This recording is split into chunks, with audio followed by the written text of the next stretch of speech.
Halo, this is TWS Pod Talk with Us Podcast BEM FKK. Nantikan terus podcast kita setiap bulan hanya di YouTube BEM FKK. Yeay!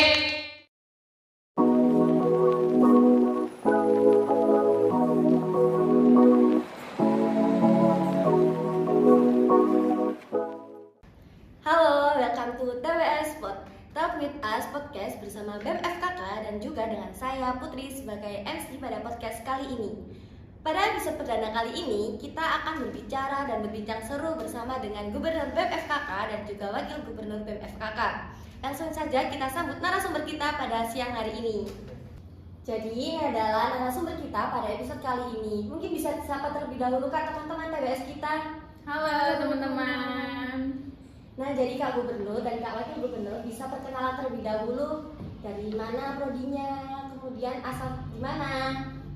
Baik, perkenalkan, saya Arif Albina, saya mahasiswa semester 7 dari Prodi S1 Kebidanan. Saat ini saya menjabat sebagai Gubernur Badan Eksekutif Mahasiswa Fakultas Keperawatan dan Kebidanan. Halo, saya Ilma Inani selaku Wakil Gubernur BEM Fakultas Keperawatan dan Kebidanan dari Prodi D3 Keperawatan semester 5.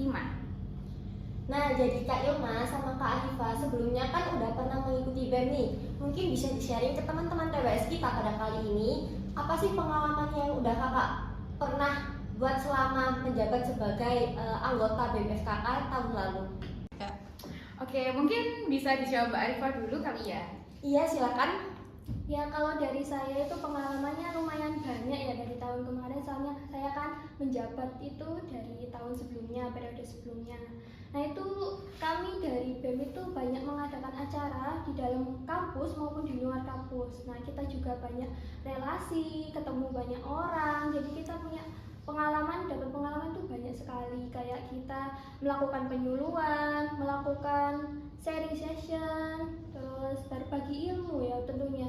Sama ini kemarin tuh ada kayak penyuluhan di panti asuhan, kemudian di pondok pesantren kayak gitu. Jadi kita langsung berinteraksi gitu Kak ke masyarakat di luar kampus. Banyak sekali ya yang didapat dari Kak Arifa. Kalau dari Kak Ilma sendiri nih, apa nih pengalaman dari Kak Ilma selama menjabat sebagai anggota BEM FKK? Kalau dari saya kurang lebih sama sih ya kayak Mbak Arifah. Saya dulu itu dari Departemen PSDM, Pengembangan Sumber Daya Manusia, di mana itu merupakan prokernya itu sangat banyak seperti PKKMB, pengembangan karakter, untuk maba dan lain sebagainya yang berkaitan dengan sumber daya manusia gitu. Jadi pengalamannya ya di situ. Jadi seperti itu ya Kak Ilma, Kak Arifa. Nah, kalau di BEM FKK sendiri ada berapa departemen sih Kak? Kalau di BEM FKK itu ada 6 departemen. Wah, lumayan banyak ya. Apa aja tuh kalau bisa disebutin? Yang pertama itu ada Departemen Keilmuan, Departemen Sosling, terus kemudian Departemen PSDM, Kominfo, Danus, dan Agama. Oh, jadi banyak macamnya nih teman-teman TWS. Kalau Kak Arifa bisa sebutin apa sih Departemen Keilmuan itu, Departemen Sosling itu? Mungkin bisa dijelasin ke teman-teman. Kalau Departemen Keilmuan itu nanti akan membuat proker-proker yang nantinya akan membahas seputar berbagi keilmuan gitu Kak, seperti webinar, workshop, ya kita sharing ilmu aja. Nanti undang pemateri dari dalam internal maupun luar internal gitu biasanya. Tapi biasanya itu targetnya untuk anak-anak Fakultas Keperawatan dan Kebidanan aja atau luas gitu ya Kak? Mungkin dari yang selain dari dari anggota FKK nih bisa join atau enggak? Nah, itu biasanya kita tergantung aja Kak, tergantung materinya. Kalau pematerinya dari internal, biasanya kita akan membuka ke acara ini Fakultas Keperawatan dan Kebidanan aja. Jadi khusus FKK. Iya, jadi khusus FKK aja. Tapi kalau misal materinya dari luar internal, kita biasanya akan mengundang seluruh mahasiswa UNSA. Nah, kalau itu kan kalau Kak Ilma nih Kak, kalau departemen lain seperti Sosling, Agama itu apa sih Kak? Kalau Sosling itu biasanya kita akan mengadakan acara-acara di luar dari kampus. Acaranya itu diadakan di luar kampus. Jadi biasanya kita akan ini kolaborasi kolaborasi sama kayak panti asuhan, kayak pondok pesantren, sekolah-sekolah gitu. Jadi kita akan mengadakan sosialisasi di sana. Oh, jadi sosro ini tuh kepanjangan dari sosial lingkungan gitu ya? Iya benar. Nah, biasanya kita akan mengadakan penyuluhan ataupun seperti sosialisasi di lingkungan masyarakat. Selanjutnya ada departemen apa lagi nih, Kak? Itu ada departemen Kominfo. Kominfo itu nanti tugasnya itu mengatur sosial media punyanya BEM FKK itu sendiri. Jadi kita ada TikTok, Instagram, terus ini kayak YouTube, ya benar. Kayak ini podcast ini kan itu nanti di uploadnya di YouTube. Nah itu yang ngatur itu dari Kominfo. Terus kalau misal kita ngadain acara, nah yang nge-share nanti dari Kominfo itu sendiri gitu Kak. Jadi seperti itu ya, lebih ke menangani apa ya, kayak media sosialnya BEM FKK gitu ya. Iya benar. Nah setelah itu ada departemen apa lagi? Mungkin Kak Ilma nih gantian yang bisa dijelasin apa nih teman-teman TWS yang lainnya.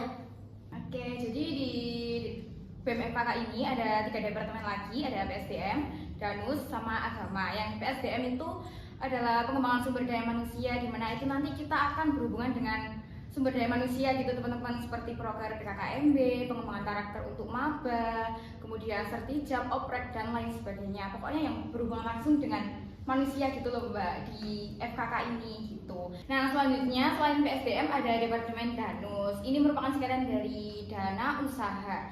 Jadi Departemen Danus ini nantinya akan mencari sponsor untuk mendukung proker-proker dari BEM FKK sendiri. Biasanya selain sponsor kita itu mengadakan kayak tes screening gitu loh Kak. Jadi cek kesehatan berbayar, biasanya kita itu di CFD, di Bungkul biasanya. Oh, jadi seperti itu ya. Mungkin teman-teman TWS nih yang suka CFD di Bungkul bersama orang tua ataupun keluarga, kerabat dan sahabatnya, mungkin bisa mampir di booth kita ya Kak. Iya, bisa banget mampir-mampir. Nggak mahal kok. Iya. Selanjutnya ada Selanjutnya yang tadi apa? ada Departemen Agama ya. Ini berhubungan dengan PHBI atau Peringatan Hari Besar Islam. Jadi di agama nanti kita akan mengadakan proker, ini kolaborasi dengan Hima ya Kak biasanya. Kayak Maulid Nabi, Isra Mi'raj. Selain itu, selain PHBI kita juga ada kayak berbagi takjil ketika bulan Ramadan seperti itu. Wah, jadi banyak sekali dan beraneka ragam nih departemen-departemen yang ada di BEM FKK. Dan menurut Kak Ilma dan juga Kak Arifa sendiri, dari seluruh departemen, mungkin menurut Kak Arifa, departemen apa sih Kak yang paling susah? Menurut aku ya, dari aku sendiri semua departemen itu ada tugas-tugasnya masing-masing. Jadi nggak ada departemen yang paling susah, nggak ada departemen yang paling gampang, semua itu sama. Kita di sini juga setiap ada acara, departemen siap mempunyai proker, itu kita bantu bareng-bareng, kita tangani bareng-bareng. Cuma ya yang lebih dominan untuk tugas-tugas itu emang dari departemennya masing-masing yang punya proker inti. Tapi ya dari kita semua departemen itu saling membantu gitu. Kalau menurut Kak Ilma sendiri, apakah ada departemen yang menurut Kak Ilma paling susah, ataupun kan sebelumnya Kak Ilma ada di departemen PSDM nih, ataukah menurut Kak Ilma sepertinya terlihat PSDM ini paling susah gitu? Gitu ya.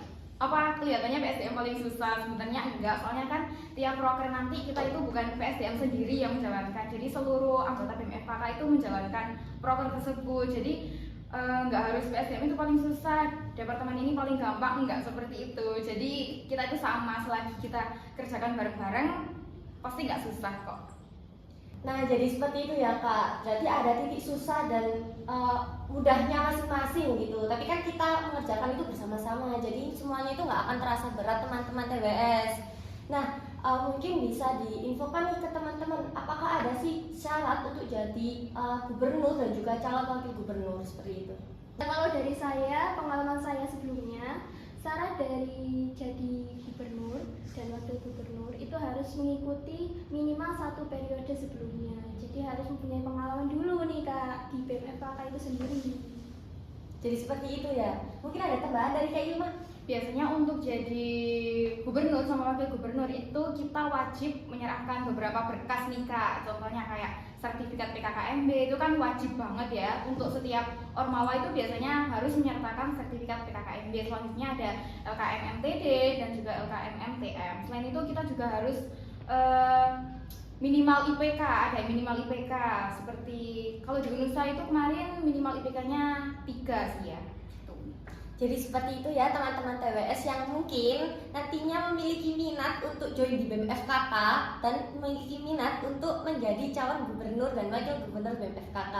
Nah, tadi kan Kak Ilma menyebutkan kalau Kak Ilma ini dari Prodi D3 keperawatan nih.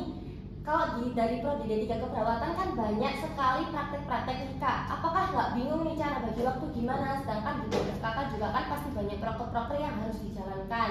Ya, jadi gimana nih? Spill tips and triknya Kak Ilma untuk membagi waktu gimana? Oke, itu tergantung komitmen dari awal aja sih. Kalau kita udah memutuskan untuk join BEM FKK, jadi kita harus siap untuk membagi waktu meskipun ada praktek, ada acara yang lain di prodi, itu kita harus tetap bisa membagi antara BEM sama prodi gitu. Jadi harus tetap balance gitu. Jangan kalau terlalu fokus untuk BEM jadi nanti kuliahnya acak-acakan, itu juga nggak boleh seperti itu. Tapi kita tetap harus balance gitu sih. Nah jadi Kak menurut Kak Ilma seperti itu ya? Ya harus Nah, komitmen pokoknya. Oke, kalau dari Kak Arifa sendiri gimana? Apalagi Kak Arifa ini kan juga sudah semester 7 ya. Kemarin juga habis KKN, kemudian udah mulai membuat susunan skripsi nih. Jadi tips and trick dari Kak Arifa sendiri seperti apa? Ya benar banget kata Kak Ilma tadi, sama sih. Yang penting itu manajemen waktu aja. Jadi bisa membagi waktu antara kuliah sama organisasi.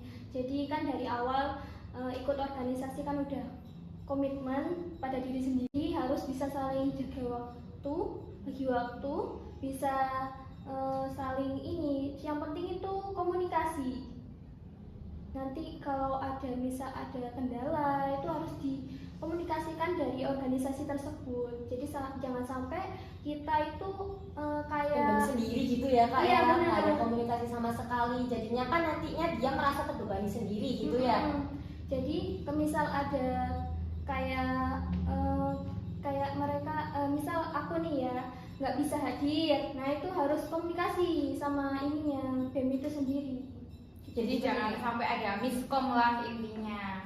Itu contoh kita bertanggung jawab sama organisasi aja sih. Gitu. Nah jadi kan Kak Arifa juga sama Kak Ilma semester akhir mungkin merasa stres, apalagi kalau tugas-tugasnya, praktek-prakteknya itu tabrakan sama proker-proker. Nah biasanya teman-teman kan takut join organisasi ini karena takut ngerasa burnout. Apakah ada tips and trik dari kakak sendiri? Mungkin Kak Ilma bisa jawab terlebih dahulu. Kalau dari aku biasanya pintar-pintar bagi waktu aja sih. Kan di BEM itu ada rapat rutinan ya kan, tiap hari Kamis ya Mbak. Ya, hari Kamis. Terus kuliah itu kan dari Senin sampai Jumat. Nah, Senin sampai Jumat itu kita juga fokus kuliah. Kemudian hari Kamisnya itu kita meluangkan waktu untuk rapat. Di rapat itu kan kita pasti bahas kayak proker, kayak bahas kendala di BEM atau yang lain sebagainya. Itu kita harus tetap bagi waktu aja sih. Gitu. Jadi seperti itu ya. Kalau dari Kak Arifa sendiri cara bagi waktunya gimana sih Kak? Tadi pertanyaannya biar nggak stres ya. Oke. Ya kalau dari aku biasanya di luar jam kuliah sama di luar jam ini BEM organisasi. Nah itu biasanya aku itu nyempetin buat ini ya, kayak cari kesibukan sesuai ini ke Hobinya hobi gitu ya, Kak, ya? bener, hobi. Aku biasanya itu dengerin musik di rumah, terus sambil jalan-jalan kadang me time gitu, keluar kalau masih senggang gitu, waktu ada waktu senggang itu biasanya gitu. Nah jadi banyak nih teman-teman kegiatan yang bisa mengurangi stres, sebenarnya tergantung dari kitanya sendiri seperti apa. Jadi teman-teman untuk yang mau takut nih, yang rasa takut untuk join organisasi, nggak perlu takut nih Kak ya. Nah kalian juga bisa join di BEM FKK. Nah cara sendiri untuk join menjadi anggota BEM FKK itu seperti apa sih Kak Ilma? Oke, untuk cara bisa join BEM FKK itu biasanya kita dari BEM FKK itu buka pendaftaran di akhir semester genap. Jadi itu nanti kita akan buka open recruitment. Jadi teman-teman bisa mengikuti sosial media dari BEM FKK sendiri seperti Instagram atau TikTok. Nah, untuk persyaratan menjadi anggota BEM FKK itu biasanya untuk D3 minimal semester 2 dan untuk S1 itu minimal semester 4. Selain itu ada juga persyaratan-persyaratan lain. Nanti bisa kalian ikuti, bisa pantengin di Instagram BEM FKK sendiri gitu. Nah, jadi seperti itu ya Kak cara join untuk menjadi anggota dari BEM-FKK sendiri. Nah, untuk teman-teman jangan lupa untuk pantau terus IG BEM-FKK agar tahu nih kapan sih kita open recruitment buat kalian. Jadi kan kita sudah membahas mengenai seputar perkenalan BEM-FKK ya Kak. Untuk mengakhiri session kita kali ini, saya mau mengucapkan terima kasih nih kepada para narasumber kita yang sudah memberikan informasi mengenai BEM-FKK. Terima kasih Kak Ilma, terima kasih Kak Arifa.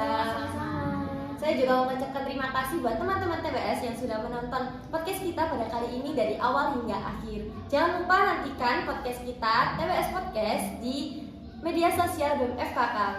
Saya Putri sebagai MC pamit undur diri dan sampai jumpa di TBS Podcast selanjutnya. Bye-bye.